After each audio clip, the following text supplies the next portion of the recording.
For every Horde soldier that you killed, for every Alliance dog that fell, the Lich King's armies grew. Even now, the Valkyr work to raise your fallen as Scourge.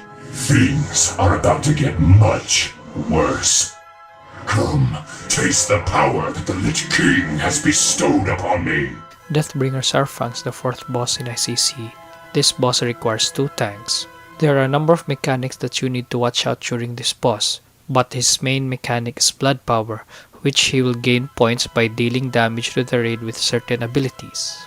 His first ability is Rune of Blood. It's a debuff applied to the tank that heals DBS every time he hits the player with a debuff, and that is why the other tank will taunt off DBS away from the tank with the Rune of Blood. Second is Boiling Blood. This is a damage over time debuff that he applies to a random player, which he generates blood power. However, this can be removed by giving Hand of Protection to the player with a debuff. Third is Blood Nova. It is an instant AoE damage ability that he targets to a random player and everyone within 12 yards, for which all ranged DPS and healers should spread 12 yards apart because he generates additional blood power for every player damaged by the Blood Nova. Fourth is his summons Blood Beast, which does a lot of damage to players and grants DBS blood power for every melee damage done by the beast. To counter this, before he summons the beast, hunters should place their frost traps and others will slow or stun them, such as Hammer of Justice, Piercing Howl, Earthbind Totem, Typhoon, and etc., and all DPS will kill them as fast as possible.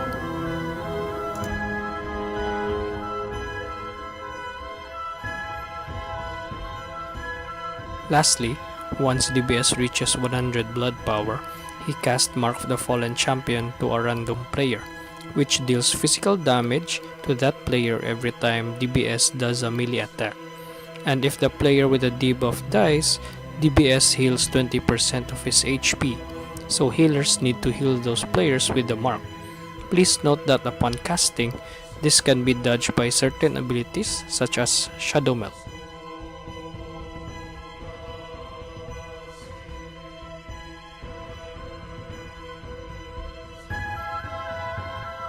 I have become dead. During 30% of his HP, he enters a frenzy which increases his attack speed, so tanks need to use their cooldowns almost all of the time during this phase to avoid dying. In summary, this is a DPS race, but the priority here is to slow down the growth of his blood power by killing the beasts as fast as possible, and our DPS should spread 12 yards apart from each other.